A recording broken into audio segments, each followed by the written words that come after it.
ሰላም ቤተሰቦች እንዴት ናችሁልኝ? ደህና ናችሁልኝ?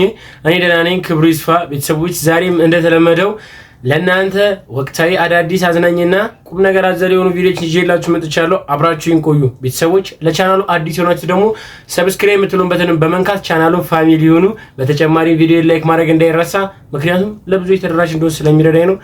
ቤተሰቦች እኔ እዚህ በቪዲዮቹ ላይ ሐሳብ አስተያየትን የራሴን አመለካከትን እገልጻለሁ። እናንተ ደግሞ ኮሜንት ሴክሽን ላይ ገብታችሁ ሐሳብ አስተያየታችሁን አጋሩኝ። ወደ ቪዲዮቹ እንሄዳለን። አብራችሁን ቆዩ።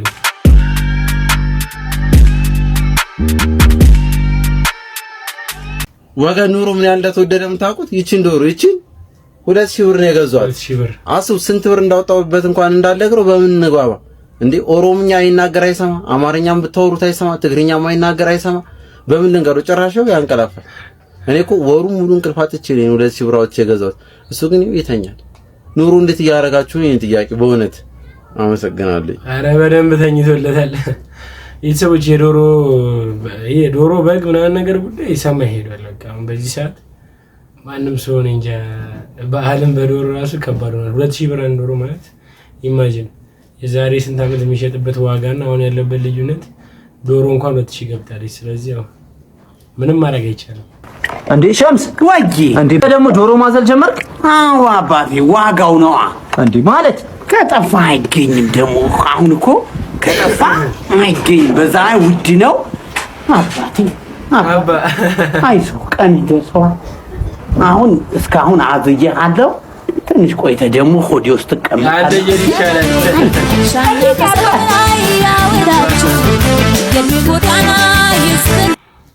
ቤተሰቦች በነገራችን ላይ በቃ እንዳልኩ ነው የዶሮ ሪከርድ ሰባብራለች በጣም ከሚባለው በላይ። ስለዚህ መታዘልም ያንሳታል፣ ምንም ነገር ያንሳታል። ብቻ ግን እኔ እንጃ የዶሮ 15000 ብር የተገዛችው ወግ እንግዲህ ሆስፒታል እንደገባች እየተገለጸ ይገኛል። ከላይ እንደምታዩት እንግዲህ በአሁኑ ሰዓት ላይ እጅግ ታማ ግሉኮስ ተሰጥቷት እንግዲህ በግሉኮስ ነው ያለችው ማለት ነው። ለበዓል እንድትደርስ እንግዲህ ሁላችሁም የበኩላችሁን ተማጽኖ አድርጉልኝ እየተባለ 15000 የተገዛችው ነች። ኢማጂን ሐኪም ቤት ገዛ ግሉኮስ ተሰራርቷል። በነገራችን አትታረድም ወይስ ከበዓሉ ኦኬ በዓሉ እስከሚደርስ ድረስ መቆየት አለባት የግድ?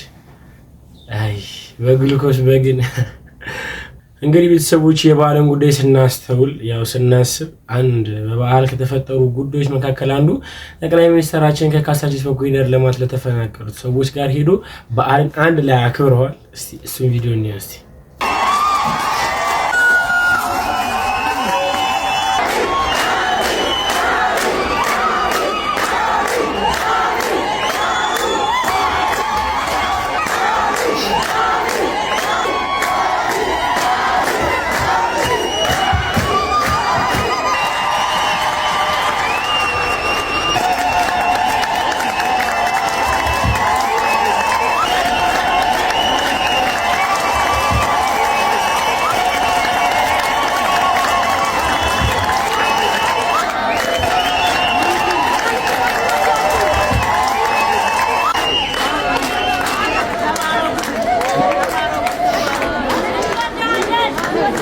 እንግዲህ ቤተሰቦች ያው በካሳንቺስ ለቀው ለተፈናቀሉ ሰዎች ብዙ ነገር ሲባል ነበረ። ነገር ግን ህዝቡ በሁኔታዎቹ ደስተኛ እንደሆነ እንዲሁም ደግሞ አቀባበል ሲያደርጉ ነው ያለ ነው በቪዲዮ ላይ። እንግዲህ እኔም እንደናንተ ግራ ገብቶኝ ከሆነ እስቲ እናንተ ግራ የገባችሁ ነገር ከሆነ አሳውቁኝ ኮሜንት ሴክሽን። እኔ ግን ግራ ገብቶኛል ሲባል የነበረውና አሁን ያለው ቫይብን ሳይው የሰማይና የምድር ልዩነት ስላለው ነው ቤተሰቦች። ለማንኛውም ግን ጠቅላይ ሚኒስትራችን በእነሱ በመኖሪያቸው ተገኝተው እንግዲህ እንዲህ በመሰለ መልክ የፋሲካ በዓልን አብረዋቸው አሳልፈዋል። ቤተሰቦች ለኔ ህይወቴ ናቸው። ካለነሱ ማንም የለኝም። እኛ ቤቱን ለቆለን እንዲወጣ ብቻ ነው የምንፈልገው። ከሱ ጋር መኖር ደግሞ ማን ይፈልጋል? በተለይ አባቴ ለኔ ሲል ብዙ ነገር ሆኗል። ተሳክቶልኝ ከዚህ በላይ ባረግለት ደስ ይለኛል። ይሄው በስተርጅና አቃጥሎ ሊደፋኝ ለእህቴ እንደምሳሳው በዚህ ምድር ላይ ለማንም አልሳሳም። ቢሳካልኝና በጋላው ደስ ይለኛል። ወንድሜ ታናሽ ቢሆንም አስተዋይ ነገር ነች። አንዳንዴ ግን ኮርኮም ማረጋታለሁ። እስኪ ወንድ ጫፌን እንካኝ እበለቅጠዋለሁ። በነገራችን ላይ እዚህ ለመድረስ ምክንያቱ የአባቴ ምክር ነው። ማሱ አንድ ቀን ማዘውን አድርጎ ያቅም እንዲሁም በተቃራኒው እያረገ ያሳብረኝ ነው። እሺ ታዲያ ቀጣይ ምን እያሰብክ ነው? ለቤተሰቦቼ ከዚህ በላይ እንደማስፈልጋችሁ ስለገባኝ ከጎናቸው ሆኜ በቅርበት ልረዳችሁ አስቤያለሁ። ከዚህ በላይ ሊበጠብጠን ነው? ይኸውልህ ንገረው፣ እኛ ጋር ለመኖር ካሰበ ህይወቱን ሲኦል ነው ማድረግለት። ምን ነው ከኔ የሚፈልገው? ለምን ነው አይወጣልኝ? እንደኔ ግን እድለኛ ማን አለ? ቤተሰቦቼ ገና ብዙ እንኖራለን። ለምንድን ነው አይወጣልኝ? ህይወቱን ሲኦል ነው ማድረግለት። እበለቅጠዋለሁ። ገና ብዙ እንኖራለን። ሸረላሽ ከባድ ነው። በዚህ ደረጃ ልዩነትም አይኖርም። እንዴ ሙሉ ቤተሰቦቹ ናቸው የሚጠብሰን።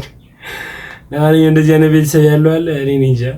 እኔ ቤተሰቦቼ በዚህ ደረጃ አላማረኳቸውም። ይህ ቀልድ ካላሳቀ ኑሮ መሮሃል ማለት ነው። ሚስት 40 ዓመት የተፈረደበት ባሏን ለመጠየቅ ወደ እስር ቤት ሄደች። እስር ቤት ውስጥ ባሏን ስታገኘው በሐዘን ሁለቱም ተቃቅፈው ማልቀስ ጀመሩ። እንግዲህ የኔና ያንቺ ህይወት አብቅቷል። ከዚህ በኋላ 40 ዓመት ሙሉ በዚህ እስር ቤት ነኝ። ስለዚህ እኔን ረስተሽ የራስሽን ህይወት ብትኖሪ ይሻላል አለ ባል እያለቀሰ። ሚስትም እንባዋን እየጠረገች ዳኛውን አናግሬው ነበር አለችው። ምን አለሽ አለ ባሏ ተስፋ በመቁረጥ ስሜት። አንድ ቀን አብረሽኝ ባደርሽ ቁጥር ከባልሽ ፍርድ ላይ አንድ ቀን ስለታለሁ አላለኝ መሰለ አለችው። ይህ የውሻ ልጅ ታዲያ ምን አልሽው አለ በንዴት አይኑን አፍጦ። እሱን ቤት እናወራለን፣ አሁን ዕቃህን ያዝና እንውጣ። አረ ላሽ እንዴ ጋይስ ጨራርሳለታለች። በቃ የ40 ዓመት ማለት አንድ ቀን ከኔ ጋር ካደርሽ እንግዲህ ከባልሽ ላይ አንድ ቀን ቀንሳለሁ። በየስም በአመት 365 ቀናቶች አሉ። በ40 አባዙት እንዴ አብረው ቢኖሩ እንኳን አይሞላም እኮ። በዚህ ቀን ያልሳቀ ካለ እንግዲህ ጤንነቱ ይጠራጠር። እውነት ዘመዶቼ ቤት ስሄድ የሚያጋጥሙኝ ሁለት ነገሮች። የሚበላ ምን ላምጣልህ? አልበላም አክስቴ። ለምን? እሷ ቤት አትብላ ተባልክ? አረ ማንም አላለኝም እኮ ብላ። ቆንጆ ወጥ ሰርቻለሁ። እውነት አልበላም አክስቴ። ቤት በልታል? አልበላውም፣ ግን ትንሽ ልቆይ። ቤት የመተማ በባዶ ሆደ ትመለስም ትበላለህ። ብፈልግ እኮ እበላ ነበረ፣ ስለማልፈልግ ነው። ትበላለህ አልኩ፣ ትበላለህ። እሺ አክስቴ ካልሽ ምን አደርጋለሁ? ምን ምግብ ልብላ ብላ አላልሽኝም? እና ብለስ እሺ ነው የሚባለው? እኔም እኮ እምቢ ብዬ ነበረ፣ አስገድደሽኝ ነው። በአቋም መጽናት ነበረባ። ምንድነው ቶሎ ተስፋ መቁረጥ? በህይወት እንዲሳካ ለምትፈልግ ከሆነ ቶሎ ተስፋ መቁረጥ የለብህም። ለምትፈልገው ነገር መፋለም መቻል አለብህ። በህይወት እንዲሳካ አልፈልግም? እፈልጋለሁ። እንግዲያውስ ቶሎ ተስፋ አትቁረጥ። አሁን እንደግመዋለን። ቆንጆ ወጥ ሰርቻለሁ ብላ። ኧረ ላሽ እንደሱ እንደምን አላችሁ አክስቴ? እንዴ ኤፍሬም እንደምን አለ? እግዚአብሔር ይመስገን አክስቴ። አታውልቀው፣ ጫማህን አታውልቅ። ጫማዬ ቆሻሻ ነው አክስቴ። ቤቱም አልተጸዳም፣ ችግር የለውም ግባ። ቆሻሻ ነው አክስቴ። አታውልቀው አልኩህ እኮ፣ ዝም ብለህ ግባ። አይሆንም አክስቴ፣ ላውልቀው። አታውልቀው አልኩህ እኮ አንተ ግማታም። ጫማህ ይሸታል። ጫማዬ ከነ ጫማዬ ከገባው ምንጣፉን አቆሽሸዋለሁ ብዬ አስቤ ነው። አታስብ፣ አውልቀኸው ሳይነሴ ከሚነሳ ምንጣፌ ቢቆሽሽ አይሻልም? ና እንጂ ግባ፣ አትቆም፣ ና ግባ።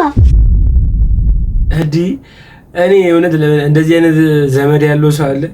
እኔ እንጃ። አይኔ ዘመዶቼ እንደዚህ ያደርጉ መቼም። ግን እንደዚህ አይነት ዘመድ ያላቸው እንግዲህ ይቻላል ያ እንጂ ያንተ ከባድ ነው። እንግዲህ ቤተሰቦች ከሰሞኑ ካዩዋቸው ቪዲዮዎች መካከል አንደኛው ቪዲዮ በጣም አስገርሙኛል እና ደግሞ በጣም በቃ አላር ላይ በጣም ያስገረመኝ ነገር ነው። እስቲ ቪዲዮ ነው መጀመሪያ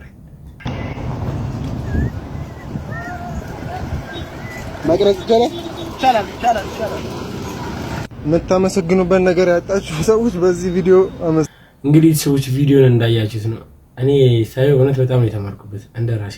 ያው አይደል ሰው የጉድለቱን ከማሰብ ይልቅ ጉድለቱን የሚሞላበት መንገድ አዘጋጅቶ ተረዳርቶ ህይወትን ማሳለፍ እንዳለበት ነው የተረዳሁበት። ብቻ ለማንኛውም ያው ብዙዎቻችን ጋር የተለያየ ጉድለት አለ። ጉድለታችንን በብልሃት ብንሞላው ምርጥ ነው ብዬ አስባለሁ። እምቢኛው አንድ ጎረስኩልህ አልፈልግም። ጅሎች እኔ ጉድ ይፈላል። ደነገጠች ቤቢ አስተካክል ነው ይሄንን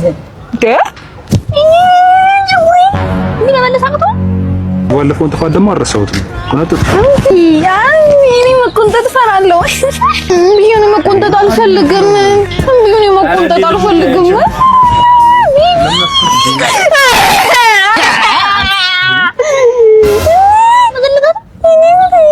ታይ የሚባል ነገር እኮ አለ። የሚባል ነገር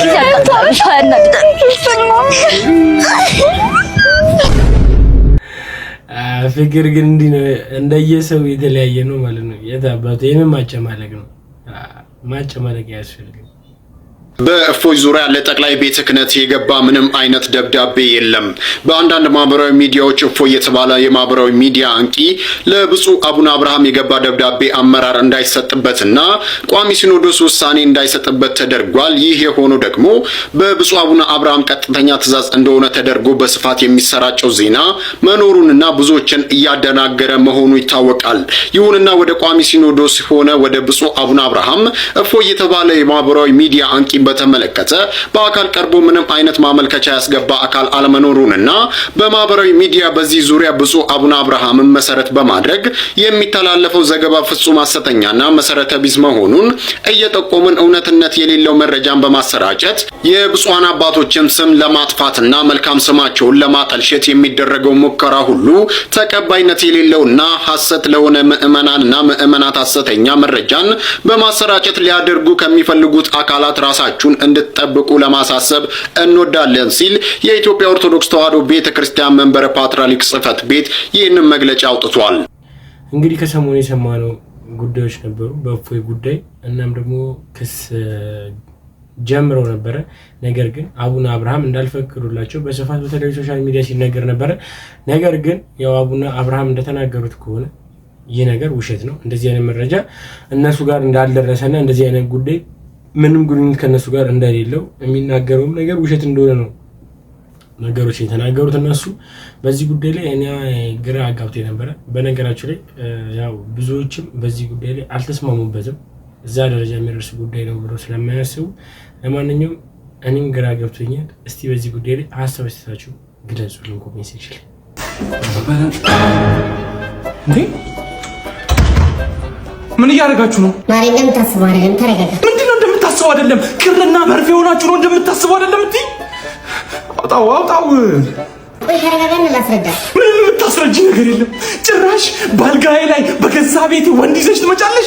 ይሄንን የወፈጠጠ ሰውዬ ወፈጠጠ። እሺ ስልክ ነው። ምንድነው?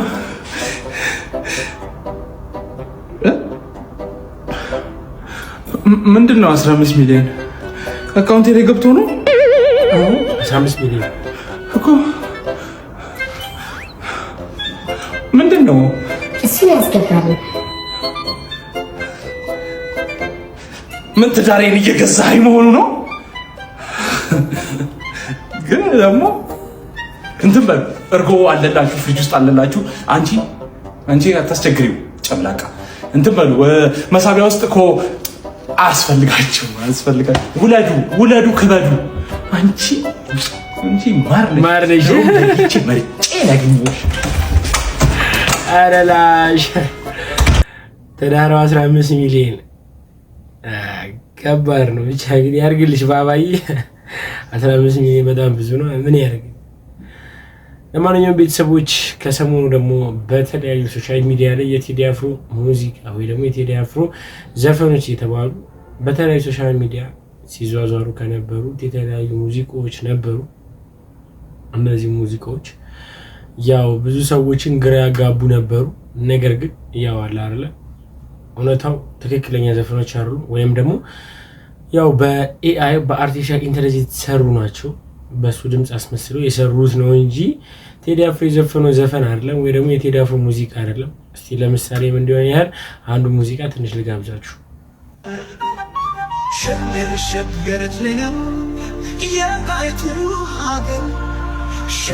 ሸገር ነው የሚኒሊክ ሀገር ፊንፊኔ ውሃ እንጂኛና ግን ሀገር ምንም አለም ለየኔ ሀገር ይመሻል ይነጋል ቀን ፀሐይ ይወጣል ትንሳኤሽ ቅርብ ነው ያ አብይ ሰው ያፈካል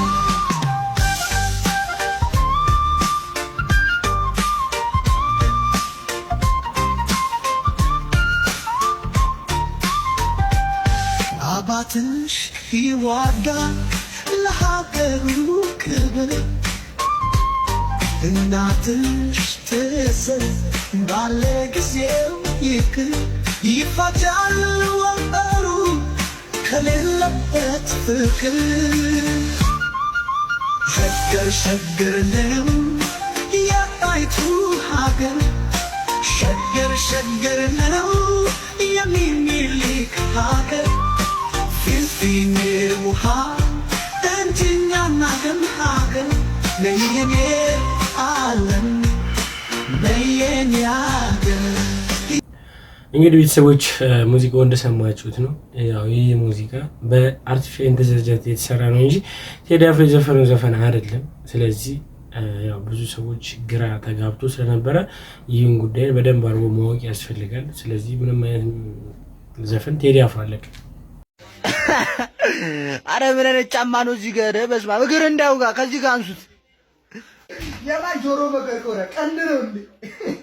የማ ሰላም ሻክስ ኮርኩርበታ የልጅ መጋኛ አሺ ነቢል ቶሎ በል አምቡላንስ ጋር ደውል።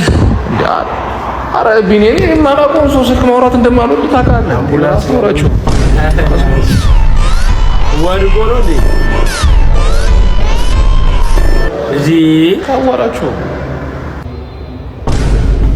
አረ ላሽ የማላውቀውን ሰው አላዋራም። አሁን ምን ይባላል? ጓደኛን ገደልክ እንግዲህ ነፍሰ በላን አንተ። እንደዚህ አይነት ጓደኛ ካላችሁ እንግዲህ ራቁ። እንግዲህ ቤተሰቦች ለዛሬ ይዤላችሁ የመጣችሁ ቪዲዮዎች እኚህን ይመስላሉ። እስካሁን ድረስ አብራችሁኝ ስለቆያችሁ አመሰግናለሁ። ቤተሰቦች ለቻናሉ አዲስ የሆናችሁት ሰብስክራይብ ማድረግ እንዳትረሱ፣ እንዲሁ ቪዲዮ ላይክ አድርጋችሁ እንደጀመራችሁ አልጠራጠርም። ሀሳብ አስተያየታችሁን እንዲቀነስ፣ እንዲስተካከል፣ እንዲጨመር የምትፈልጉት ነገር ካለ ኮሜንት ሴክሽን ላይ ገብታችሁ አጋሩን። በቀጣይ ቪዲዮ እስከምንገኝ ድረስ ሰላም ቆዩልኝ። እወዳችኋለሁ። ባይ